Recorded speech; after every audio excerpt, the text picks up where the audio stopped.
네, 반갑습니다. 주말교회 온라인 사경회를 시작하도록 하겠습니다. 출애굽기 강의 98탄이고요. 제목은 구약의 제사라는 제목입니다.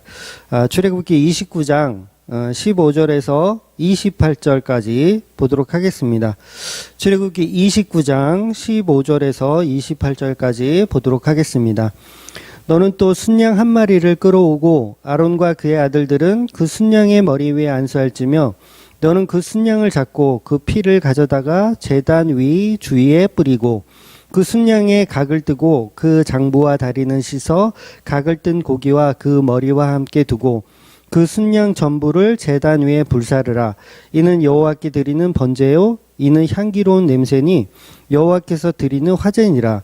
너는 다른 순양을 택하고 아론과 그 아들들은 그 순양의 머리 위에 안수할지며 너는 그 순양을 잡고 그것의 피를 가져다가 아론의 오른쪽 귓부리와 그 아들들의 오른쪽 귓부리에 바르고 그 오른손 엄지와 오른발 엄지에 바르고 그 피를 제단 주위에 뿌리고 제단 위의 피와 관유를 가져다가 아론과 그의 옷과 그의 아들들과 그의 아들들의 옷에 뿌리라. 그와 그의 옷과 그 아들들과 그 아들들의 옷이 거룩하리라. 또 너는 그 순양의 기름과 기름진 꼬리와 그것의 내장을 덮인 기름과 간 위의 커플과 두 콩팥과 그것들을 위의 기름과 오른쪽 넉접다리를 가지라. 이는 위임식의 순양이라. 또 여호와 앞에 있는 무교병 광주리에서 떡 한 개와 기름 바른 과자 한 개와 전병 한 개를 가져다가 그 전부를 아론의 손과 그의 아들들의 손에 주고 그것을 흔들어 여호와 앞에 요제를 삼을지며 너는 그것을 그들의 손에서 가져다가 제단 위에서 번제물을 더하여 불사르라. 이는 여호와 앞에 향기로운 냄새니 곧 여호와께 드리는 화제니라. 너는 아론의 위임식 순양의 가슴을 가져다가 여호와 앞에 흔들어 요제를 삼으라. 이것이 내 분기신이라. 너는 그 흔든 요제물 곧 아론과 그의 아들들의 위임식 순양의 가슴과 넓적다리를 거룩하게 하라. 이는 이스라엘 자손이 아론과 그의 자손에게 돌릴 영원한 분기시요 거제물이니 곧 이스라엘 자손이 화목제의 제물 중에 취한 거제물로 여호와께 드리는 거제물이니라. 아멘. 네, 오늘은 구약에 나오는 제사법에 대해서 좀 정리를 해드리고 본문으로 들어갔으면 좋겠습니다. 레위기에 가면 너무도 이 제사에 관해서는 너무도 자세히 이렇게 등장하거든요. 그런데 지금은 이제 이 그 레위기에 있는 그 내용들을 이제 먼저 위임식에 관련해서 그 제사하는 방식들을 보여주는 장면이라고 할 수 있겠습니다.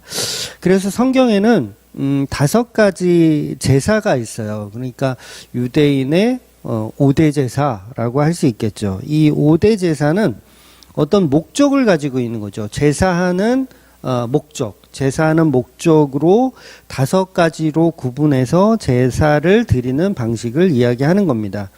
그래서 5대 제사는 보통 이제 번제, 그리고 소제, 화목제, 속죄제, 속건제 이렇게 5가지 제사가 있어요.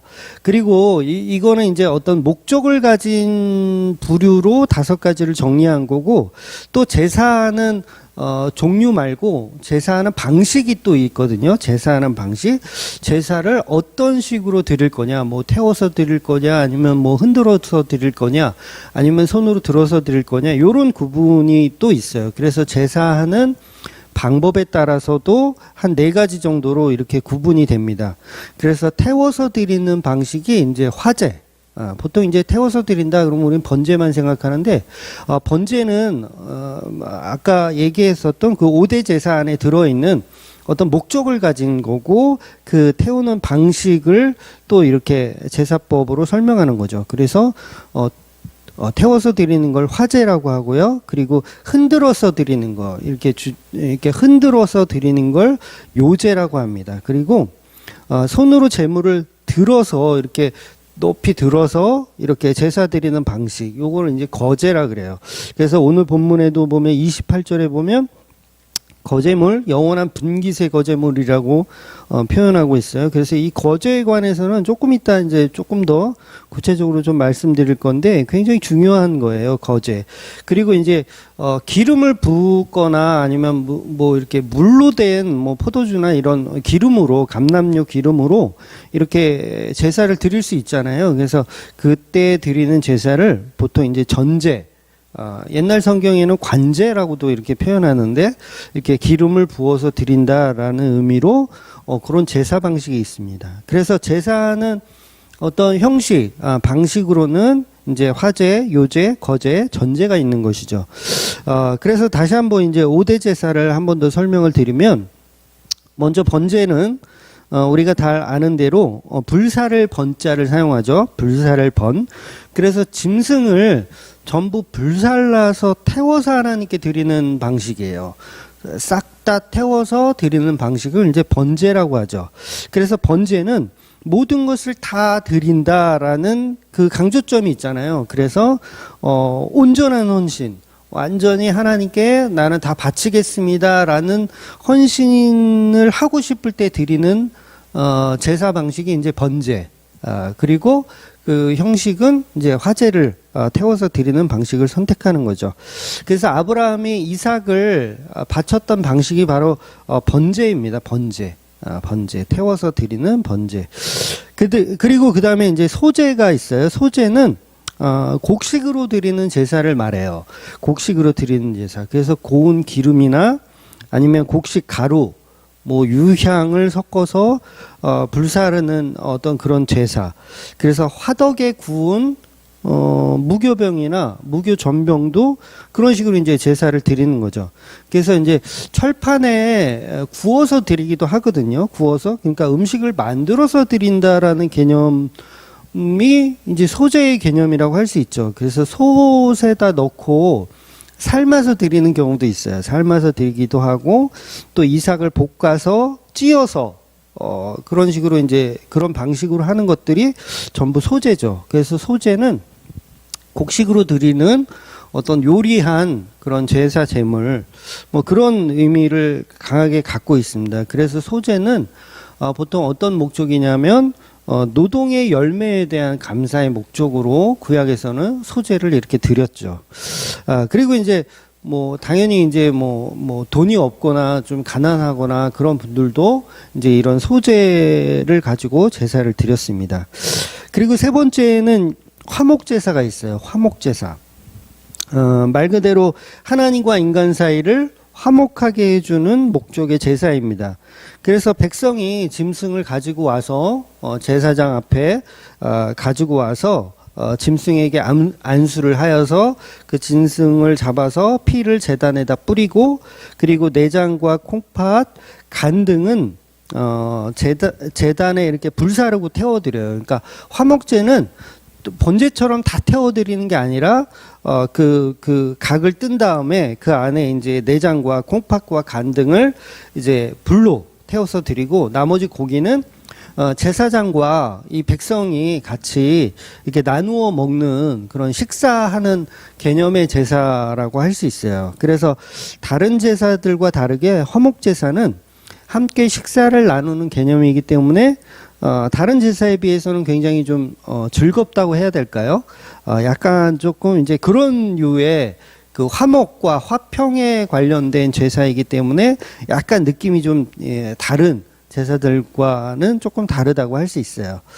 그래서 사도 요한과 사도 바울은 예수님을 이 화목제물로 비유했거든요. 그러니까 예수님께서 화목제물로 하나님과 우리의 화평을 위해서 죽으셨다, 이렇게 이제 표현을 해요. 그래서 예수님의 십자가에 죽은 그 어린 양 예수는 화목제물로 돌아가셨다라고 표현을 하는 거죠.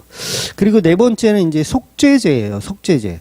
이 속죄제는 이건 지난주부터 우리가 다루고 있는 본문에 들어있는 제사 방식이죠. 본문에 들어있는. 그래서 죄를 속하기 위해서 하나님께 동물의 희생으로 제사를 드리는 방식을 속죄제라고 하는 거예요.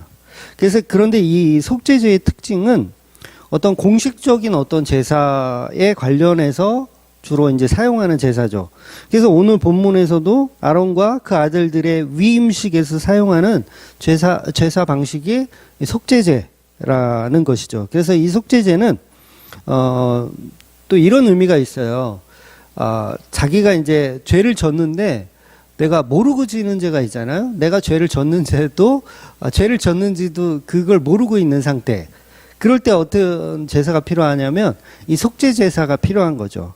그래서 본문에서도 아론과 그의 아들들에게 제사장 직분을 주는데 이들은 지금 자신들이 어떤 죄를 졌는지 모르잖아요. 그러니까 모든 제사는 거의 죄하고 연결이 사실은 다 돼 있어요. 그래서 이 제사장 직분을 받는 이 인간들이 어떤 죄를 지었는지 구체적으로 모르기 때문에 속죄 제사가 반드시 필요한 거죠. 그래서 무슨 죄를 졌는지 모를 때 속죄제를 통해서 모든 죄를 다 이렇게 사해지는, 그래서 그 죄물이 대신 그 벌을 받고 죽고 그 다음에 이제 죄가 없는 덮여진 상태로 제사장 직분을 감당하는 그 모습을 가질 수 있는 거죠. 그래서 어떤 이런 행사적인 거, 대제사장을 세우거나 또 제사장들의 직분을 주거나 할 때 이런 속죄 제사를 드립니다. 그러니까 죄인인 인간에게 동물의 희생으로 대속하여 인간에게 자격을 주는 제사라고 생각하시면 되죠. 속죄제는 그런 의미를 갖고 있습니다. 동물의 희생으로 죄를 덮어주는 제사가 바로 속죄제라는 거죠.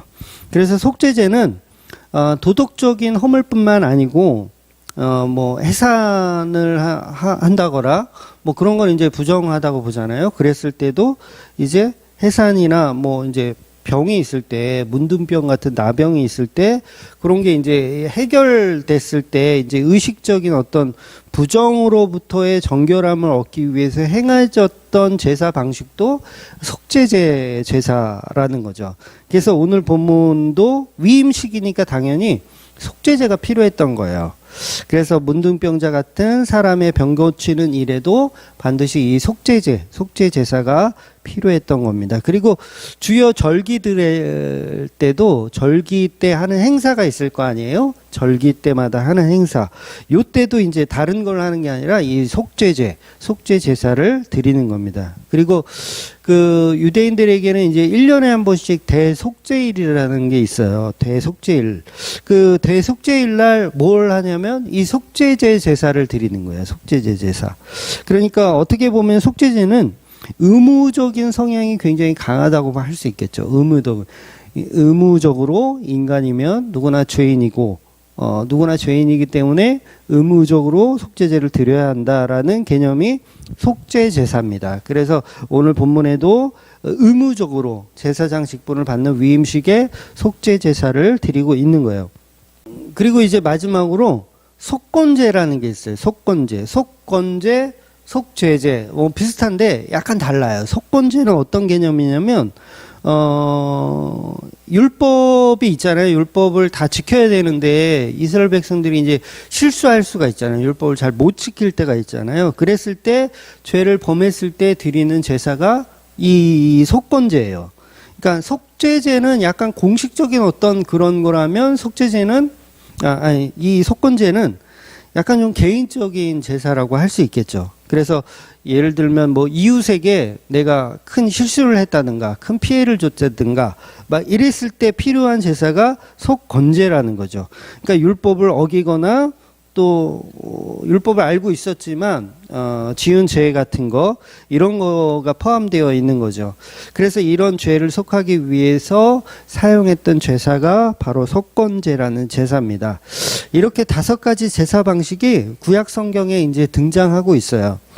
그래서 다시 오늘 본문으로 보면 오늘 본문에서는 이제 속죄제에 관한 제사 방식을 설명하고 있는데 계속해서 위임식에 등장하는 제사 방식에 관한 이야기를 표현하고 있어요. 그래서 본문에서는 먼저 화제에 관한 이야기가 나오죠. 화제는 이제 다른 제사와 마찬가지로 순양의 머리 위에 안수하고 순양의 목숨을 끊어 그 피를 제단 위에 뿌립니다. 그리고 순양은 각을 뜨고 배를 갈라서 내장을 꺼내요. 그리고 화제는 아무것도 버리지 않아요. 화제는 아무것도 버리지 않고 깨끗이 씻어서 모두 다 태워서 하나님께 드리는 제사 방식입니다. 이것을 우리가 서두에 말씀드린 번제 방식이라고 말씀을 드렸던 거예요. 그래서 태우는 방식, 불화자를 써서 화제라고 하는 제사 방식이죠.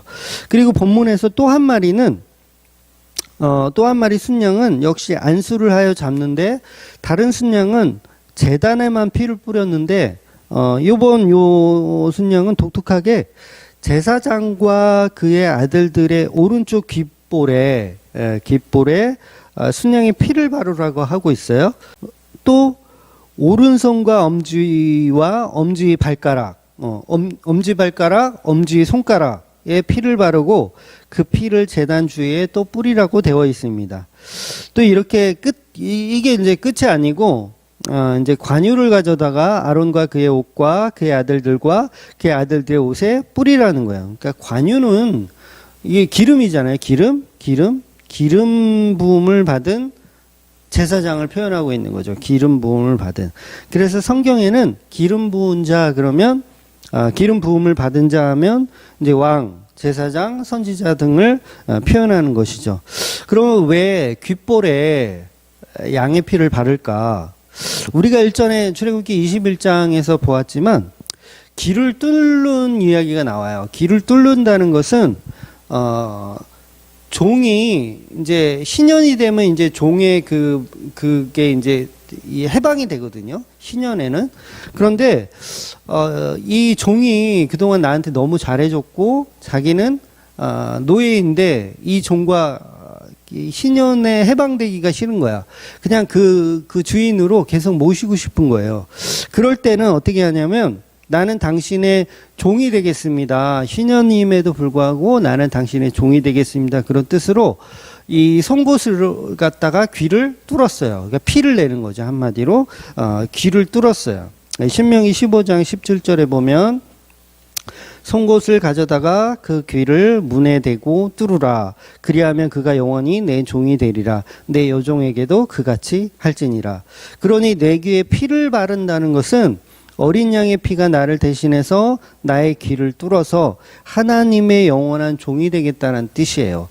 그러니까 제사장의 귀에 피를 바른다는 건 그 제물이 죽어서 그 피로 인해서 내가 영원한 하나님의 제사장이 되겠습니다. 하나님의 영원한 종이 되겠습니다. 그런 뜻으로 귀에 순양의 피를 바르는 거죠. 그래서 즉 예수님의 피를 저와 여러분의 귀에 발라야지 저와 여러분도 영원한 제사장이 되는 거예요. 그래서 십자가 때문에 저와 여러분은 왕 같은 제사장이 되는 거죠. 십자가 때문에 하나님과 함께 할 수 있는 영원한 제사장이 되는 거예요. 그래서 제사장 위임식이나 또 문둥병자 고침 받을 때도 귀에 피를 발라요. 그때도 귀에 피를 바릅니다. 그래서 결국은 하나님의 은혜로 이제 내가 하나님의 종이 되겠습니다. 그런 의미가 있는 거죠. 결국 이런 행동들은 신약에서는 복음을 순종하여 듣겠다라는 뜻이 되는 거거든요. 그래서 모든 사도들은 사실 다 예수님의 보혈의 피로 십자가로 귀에 피를 바른 사람들이 되는 거죠. 그래서 그 복음서에 보면 자꾸 그런 얘기가 있어요. 귀 있는 자들은 들을지어다. 거기서 말하는 귀는 이 들림이잖아요. 복음의 들림. 그러니까 복음이 들리기 위해서는 우리가 하나님의 종이 되지 않으면 들리지 않죠. 그러니까 주인이 말할 때 그 주인의 말을 듣는 사람들은 옆집 사장님이 아니고 종이죠. 항상 주인이 말할 때 귀를 기울여 듣는 건 늘 종이라는 거예요. 그러니까 제가 식당에서 뭐 이렇게 아르바이트를 하거나 일을 할 때도 이제 손님들이 찾잖아요. 이렇게 손님들이 뭔가를 주문하기 위해서 뭔가 좀 부족한 걸 채우기 위해서 할 때 꼭 귀를 쫑긋 세우고 듣는 사람들은 종업원들이라는 거죠. 종업원들. 근데 옆에 테이블에 있는 사람들은 같은 손님이기 때문에 서로가 어떤 말을 하는지 귀 기울일 필요가 없어요.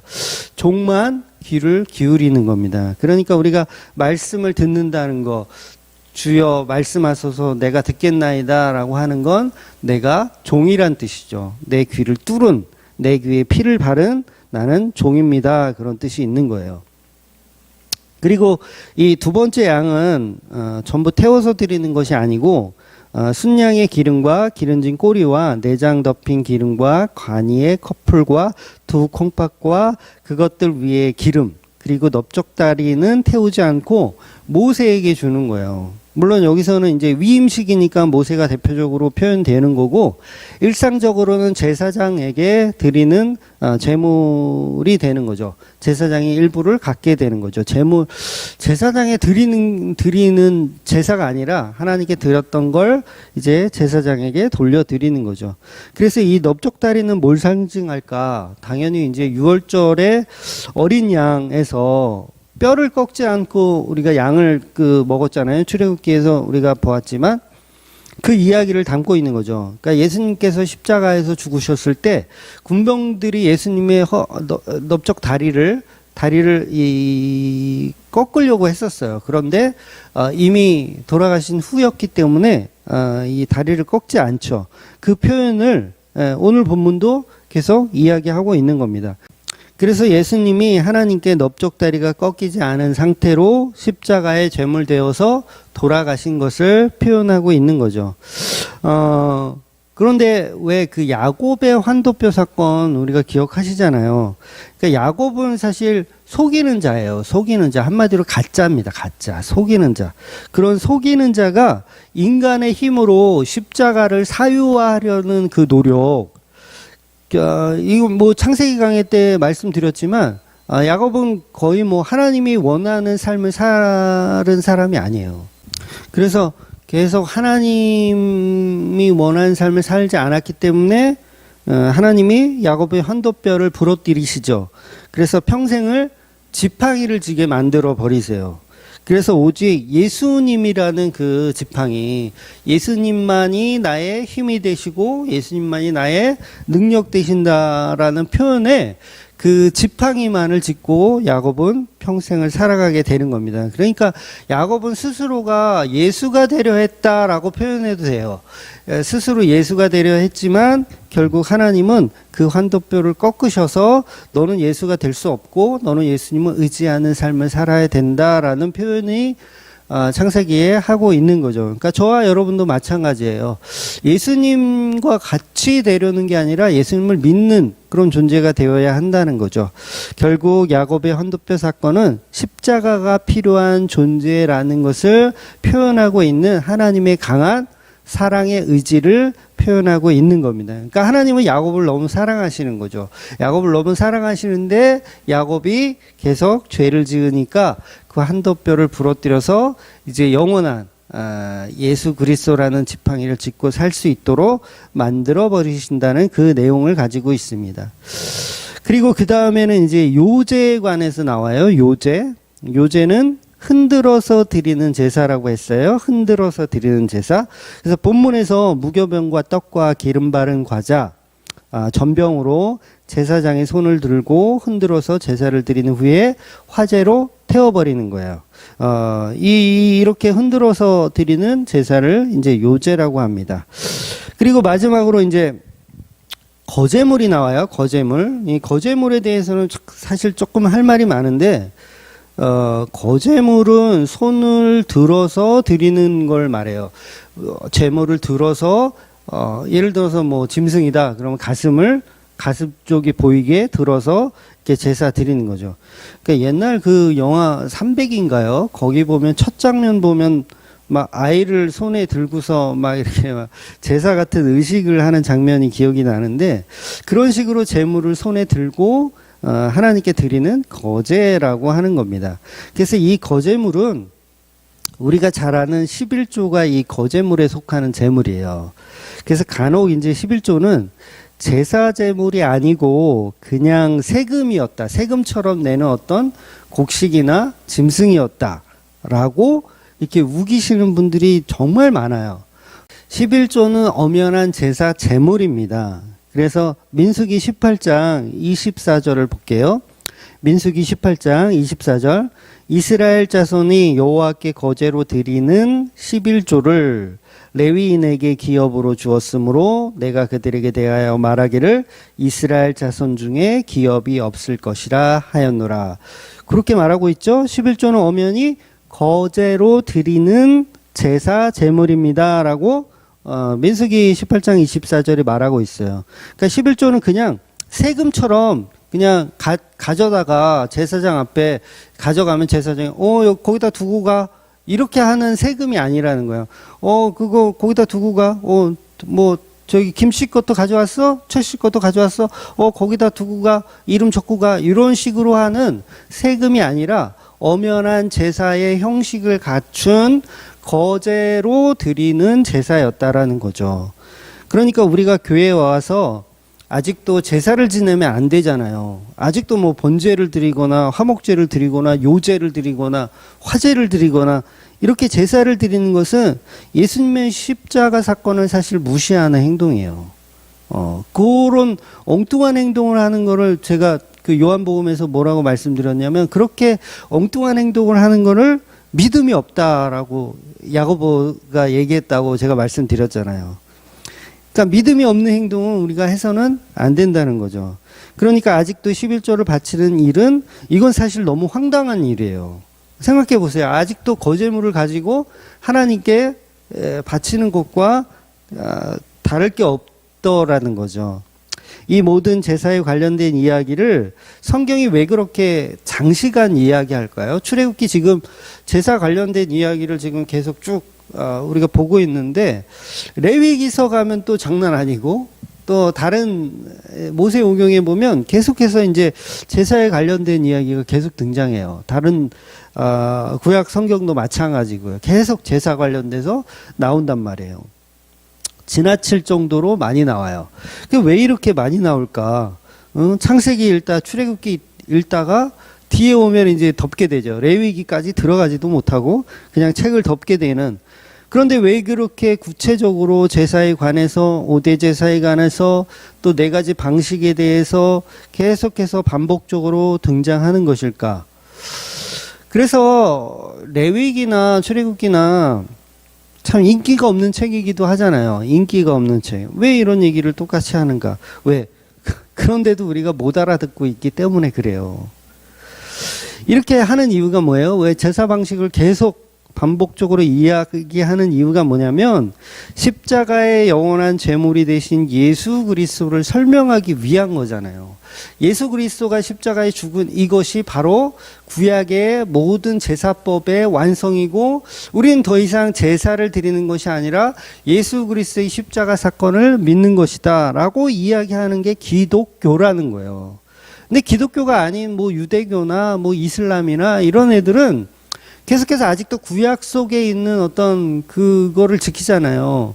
그래서 하나님의 교회도 유월절을 계속 지키고 있고 계속 그런 식으로 예수님을 믿지 않고 다른 구약의 제사법을 믿잖아요. 그러니까 예수님이 결국은 예수님이 번제로 죽으셨고 예수님이 소제로 죽으셨고 예수님이 영원한 열매라고 하잖아요. 예수님이 소제로 죽으셨고 또 화목제물로 죽으셨어요. 영원한 화평을 위해서 죽으셨어요. 속죄제로 죽으셨어요. 우리를 왕같은 제사장 만드시기 위해서 속죄제로 죽으셨어요. 그리고 속건제로 우리의 모든 죄를 사하셨어요. 가늠한 여인인데도 불구하고 우리의 죄를 덮고 속건하셔서 우리를 끝까지 사랑하시는 예수 그리스도의 십자가라는 거죠.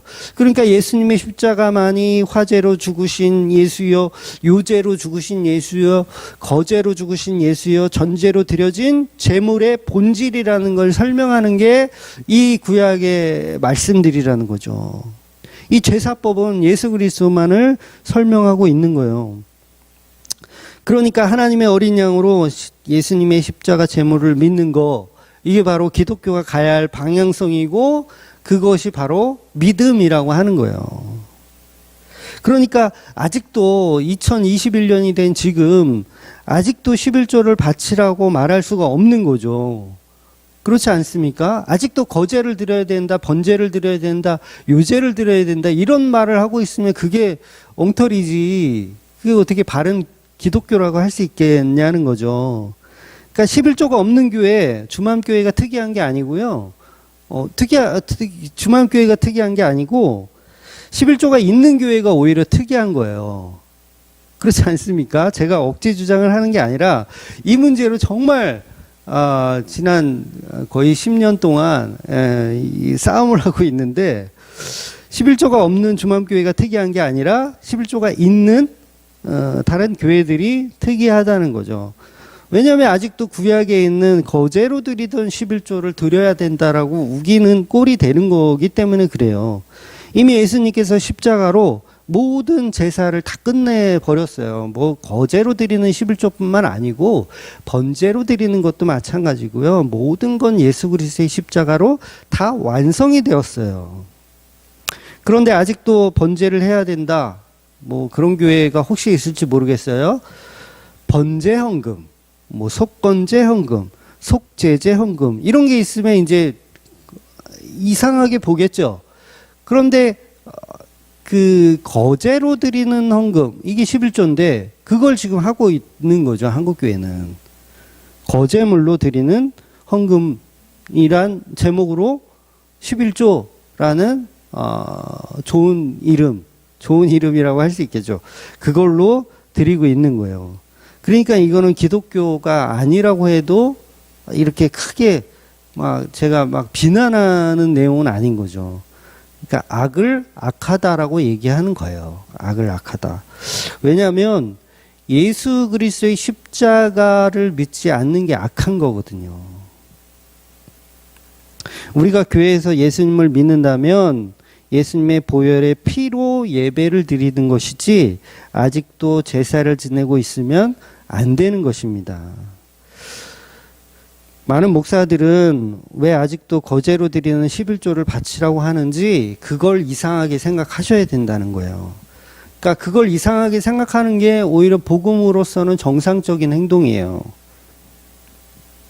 그러니까 화제나 요제나 거제는 전부 십자가에 죽은 예수님을 표적하는 이야기이기 때문에 예수님의 십자가를 무시하는 꼴이 되는 거예요. 11조를 계속 바쳐야 한다는 건. 그 십자가를 믿지 않는 거죠. 그걸 성령의 회방이라고 하는 거예요. 십자가 믿지 않는 걸 성령의 회방이라고 하는 거라고요. 성경에서 말하는 모든 죄와 저와 여러분이 저지른 모든 죄는요. 결국은 그거거든요. 예수를 믿지 않는 거예요. 예수를 믿지 않는 걸 죄라고 정의한다는 거예요. 성경은.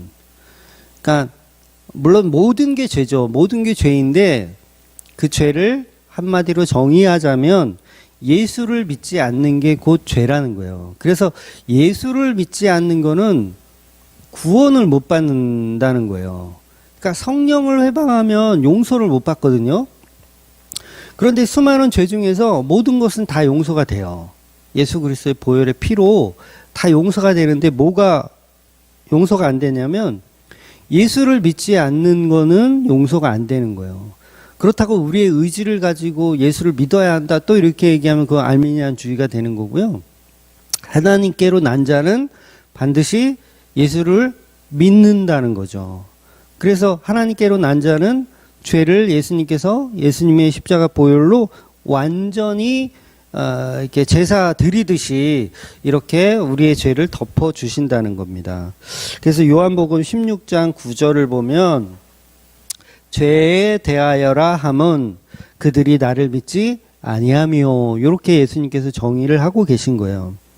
그러니까 죄에 대하여라 함은 그들이 나를 믿지 않는다. 나를 믿지 않으니까 예수를 믿지 않으니까 뭘 해요? 아직도 구약의 제사들을 교회에서 지내고 있는 거예요. 아직도 교회에서 화제를 드려야 된다. 뭐 번제를 드려야 된다. 요제를 드려야 된다. 거제를 드려야 된다 이렇게 얘기하는 거죠. 예수님을 믿지 않는 거죠. 지난주에 추수감사절에 대해서 제가 조금 설명드렸잖아요. 추수감사절에도 무배추를 올려놓고 그런 제사를 드려서는 안 되는 거죠. 그건 예수를 안 믿는다는 얘기예요. 그러니까 11조도 마찬가지예요. 우리가 11조 예물 이건 거제로 드리던 엄연한 제사인데 구약에 있는 제사인데 이걸 지금도 하고 있다라고 하면 예수님 안 믿는 거죠. 결국 유대교인 거죠, 유대교. 기독교가 아니라. 기독교는 예수님을 믿는 그런 사람들이잖아요. 근데 예수님을 안 믿는 거죠. 십자가에 죽은 그 예수님을 믿지 않고 여전히 구약에 있는 하나님만 믿는 거. 그게 유대교죠. 그래서 십자가에 죽으셔서 모든 제사를 단번에 완성하신 하나님의 어린 양의 그 예수님을 믿는 것이 바로 기독교라는 것입니다. 그러니까 지금도 11조를 지켜야 된다라고 하는 건 굉장히 천박한 짓인 거예요. 천박한 짓.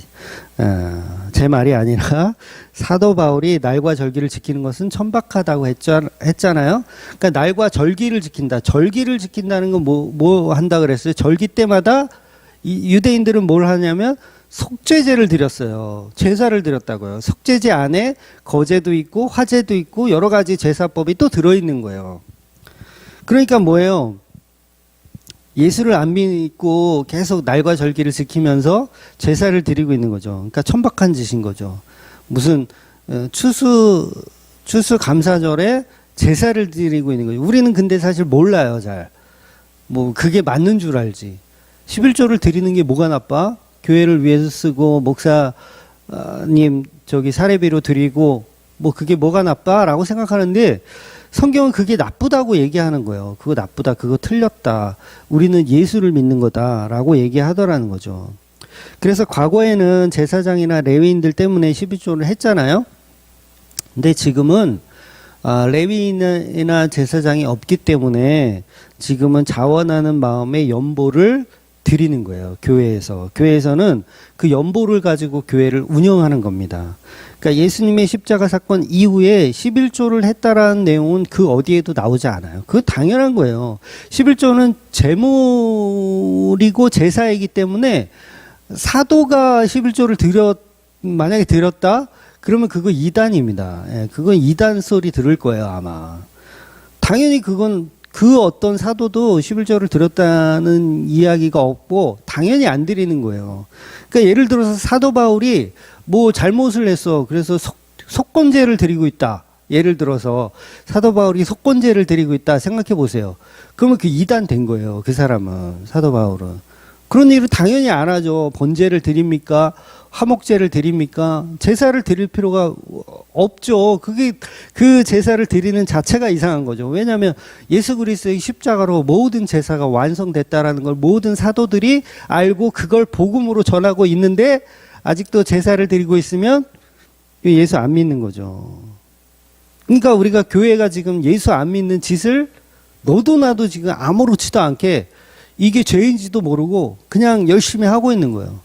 그러면서 이게 뭐가 나쁘냐? 우리의 열심과 우리의 능력으로 하나님께 감사함으로 드리는 11조가 뭐가 나쁘냐라고 하면서 따지는 거예요. 그래서 11조는 짐승이나 열매나 곡식으로 드렸던 제물이라서 화제로 태우지 않고 거제로 드렸던 엄연한 제물입니다. 그러니까 제사를 지내고 난 후 그 제물은 당연히 제사장에게 돌렸어요. 이제는 제사장이 없기 때문에 이거를 이제 교묘하게 이제 목사들한테 돌려야 된다고, 성도들한테 11조 바치면 목사들이 갖는 거라고 막 이렇게 거짓말을 하는 거예요. 그러니까 교회를 돈벌이로 생각하는 거죠. 성경의 개념 전혀 모르는 거예요. 성경이 말하는 바가 무엇인지 전혀 모르는 거예요. 십자가 복음 그냥 무늬만 교회예요. 무늬만. 간판만 걸어놓고 아직도 그 안에서는 제사 드리고 있는 거죠. 내 귀에 예수님의 피를 발라야 하는 겁니다. 저와 여러분의 귀에 예수님의 피를 발라서 이제 막 이상한 짓거리를 해서는 안 된다는 거죠. 계속해서 오늘 본문의 두 번째 양을 보겠습니다. 오른쪽 뒷다리와 가슴, 기름, 포도주, 곡물들을 전부 모세에게 또 제사장에 돌리는 거예요. 즉 오늘 본문은 예수님이 영원한 제사장이 되시는 것과 그 십자가의 길을 걷는 성도들이 예수님의 십자가의 삶을 살겠다는 위임식으로 그 십자가를 모형으로 보여주는 본문이라는 거죠. 즉 본문의 위임식은 예수님이 십자가에 달려서 영원한 제사장의 역할을 감당하시는 예수님의 모습을 그대로 담아내고 있습니다. 그래서 저와 여러분도 나의 영원한 제사장이신 그분과 연합을 하는 거잖아요. 우리는 신부된 교회는 그분과 연합하여서 나도 예수님의 보혈의 피를 같이 나누는 거예요. 그래서 발가락에 오른손 엄지 손가락과 오른손 엄지 발가락과 귀에 예수님의 보혈의 피를 바르고 동일한 목적으로 살게 되는 거죠. 이제 나는 내가 아니고 예수님께 소속된 종입니다. 예수님께 소속된 제사장입니다. 이렇게 십자가를 목적으로 살게 되는 바로 속죄제의 의미죠. 그 목적. 나의 모든 목적은 예수 그리스도에게 연합되었습니다. 라는 목적을 가지고 그 십자가만을 목적으로 사는 사람들이 바로 성도라는 거예요. 그래서 성도들은 이 세상을 목적으로 사는 게 아니라 예수님의 십자가 복음을 목적으로 사는 사람들이라는 것을 오늘 본문이 표현하고 있습니다. 그래서 저와 여러분도 이제 구약의 제사를 배웠다면 이게 예수님의 십자가 보혈을 이야기하고 표현하는 거구나. 그러니 나도 영원한 제사장이지 예수 그리스도만을 나의 주인으로 삼고 종된 모습으로 예수님과 함께 그 복음으로 살아가시는 저와 여러분이 되시기를 주의 이름으로 축원드리겠습니다. 아멘.